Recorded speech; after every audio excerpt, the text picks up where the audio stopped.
On s'intéresse à présent à Charles White sur ses propositions. Hier, le président de la République, le colonel Mamadi Doumbouya, a procédé à une véritable valse dans les rangs des magistrats du pays. Oui, on l'a noté, plusieurs tribunaux de première instance ont vu débarquer à leur tête de nouveaux magistrats comme président. Tantôt comme président, tantôt comme procureur. Ouais. Principal fait à noter la nomination enfin d'un procureur général. Près la cour d'appel de Conakry. Il s'agit de M. Yamoussa Conté, précédemment président du tribunal de première instance de l'Abbé. Et il y a donc que finalement tous les prétendants que nous citions ici, en tout cas, que nous considérions comme des prétendants, n'ont pas été choisis.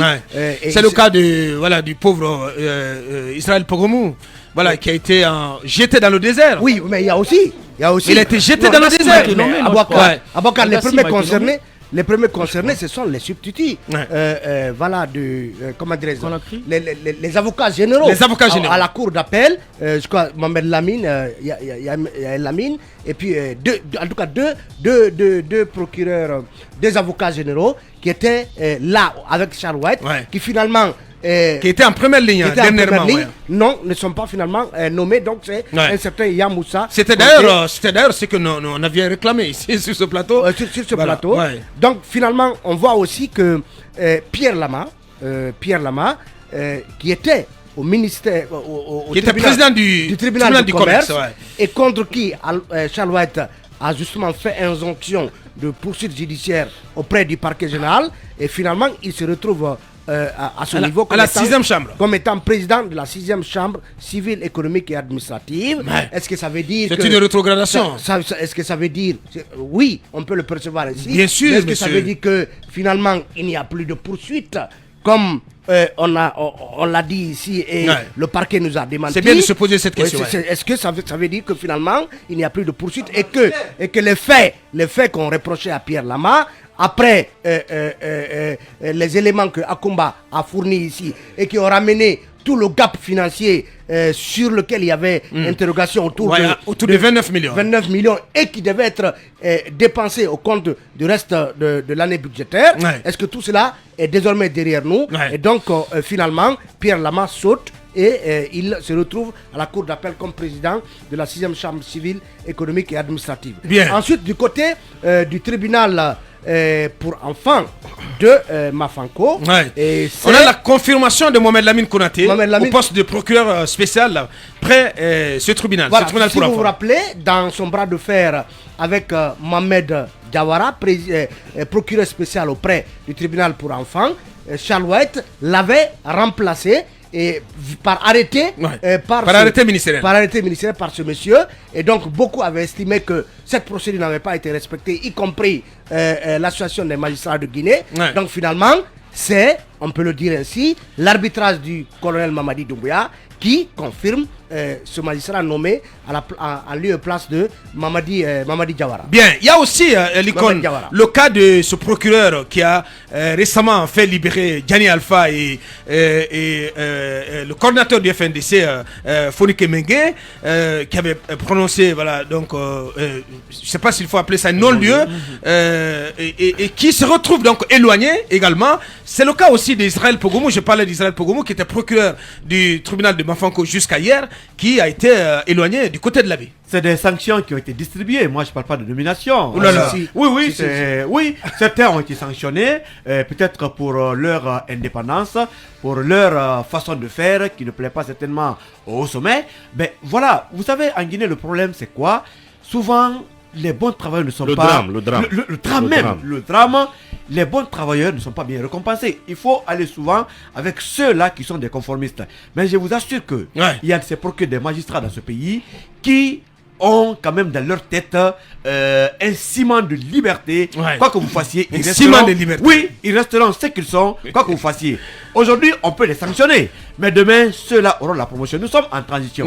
La transition... Ce procureur dont je parlais, ce juge, c'est Avis Gami. Oui, mais Abouakar, ces gens-là ont un mental d'acier.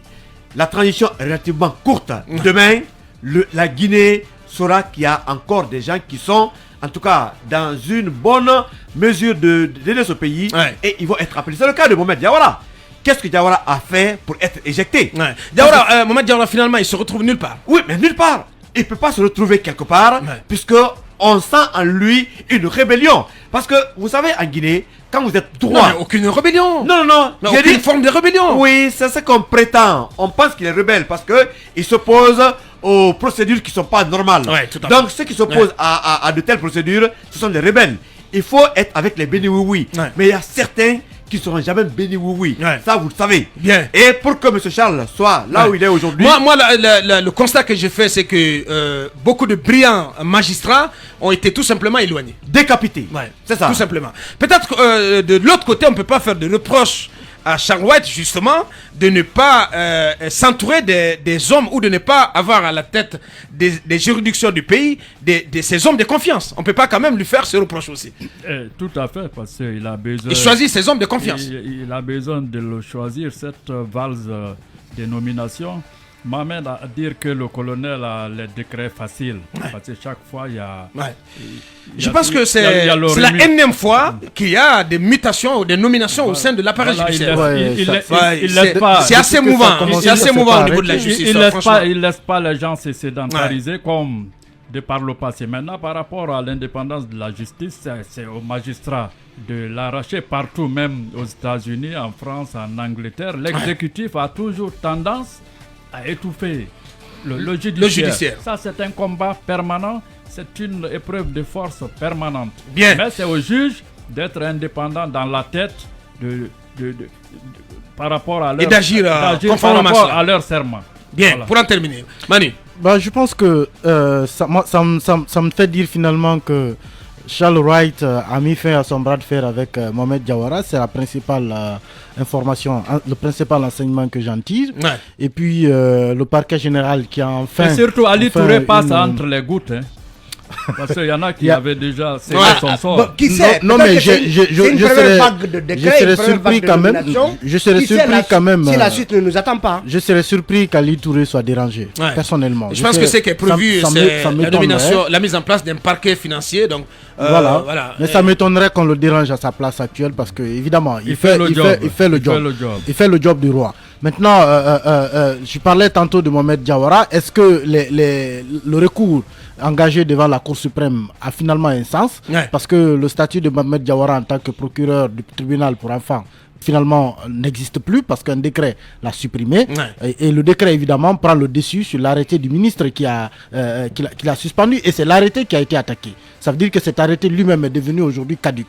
Maintenant, je ne sais pas sur le point de vue juridique à quoi tout cela rimerait, mais je suis quand même aussi content de savoir qu'il y a enfin un procureur général qui pourra, on va dire, épauler Charles Wright dans ces injonctions aux fins de poursuites judiciaires. Je pense que le procureur général pourra maintenant s'auto-saisir parce que jusque-là, on pensait que, étant donné qu'il n'y avait pas de procureur général, donc Charles Wright avait une jambe à la cour d'appel et l'autre jambe à la chancellerie.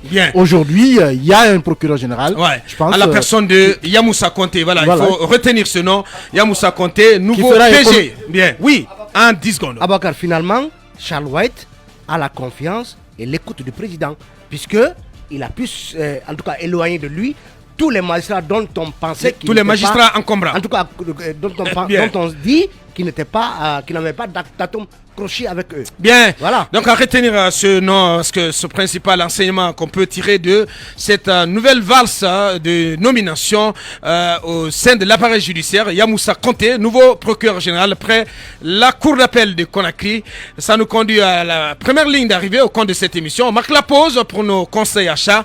On revient pour prendre la direction de Kintian. On s'intéressera également à ce nouveau cadre de dialogue inclusif qui a été mis en place. Quel enseignement, quelle lecture peut-on faire de ce décret instituant ce nouveau cadre de dialogue inclusif? À venir également, cette cérémonie de lancement prévue tout à l'heure du côté de l'abbé au Sécose pour l'antenne Film FM de l'abbé. On revient dans quelques minutes. Avant Talibé, quelques précisions sur ces nominations hier au sein de l'appareil judiciaire. Oui, ces nominations, certes, qui ont davantage retenu l'attention l'opinion de par le fait que Charles White a scellé le sort de certains magistrats qui lui étaient jugés plus ou moins hostiles. Un fait important, c'est le niveau d'étoffement du tribunal de première instance de Dixine. Aboukar, si vous avez remarqué, il y a désormais un nouveau président en la personne de Ibrahima Sori de Tunkara, donc précédemment président du tribunal de première instance de Koya, qui est président du tribunal de Dixine. Ensuite, vous avez 4 juges, un pool de 4 juges qui a été nommé, composé de Aboubakar Cham, de Kabine Keta, de Alpha Saïdou Silla et de Madame Fanta Alama Kamara. Ça, c'est 4 juges, donc 4 poules de juges. Un pool de 4 juges. Voilà, un pool de 4 juges. Vous avez aussi le parquet dont le procureur reste en place. Il s'agit de Al-Gassimou Diallo confirmé, mais il a également des substituts, plusieurs substituts. C'est Sidiki Kamara, le juge Sidiki Kamara, le magistrat Amadou Wouri Diallo, le magistrat Abdoulaye Babadi Kamara, le magistrat Amadou Diallo, le magistrat Fode Bintou Keita. Et vous avez, donc cela fait pratiquement 2, 3, 4, 5, 6, 7 magistrats nommés comme substituts du procureur. Alors, pourquoi cela? Les informations que nous avons, c'est que c'est le tribunal de Dixine qui va donc piloter le procès des événements du 28 septembre. Donc l'ouverture est annoncée justement pour le mercredi prochain. Pour le mercredi prochain, 28 septembre. Donc c'est le tribunal compétent puisque les événements dont il est question se sont déroulés au stade du 28 septembre qui relève donc de la juridiction du tribunal de première instance de Dixine. Et donc ce sont ces magistrats qui devront siéger autour des événements du 28 septembre. Donc raison pour laquelle vous avez autant de magistrats nommés au niveau de ce tribunal. C'était très important d'apporter ces précisions en ce qui concerne la nomination de ces magistrats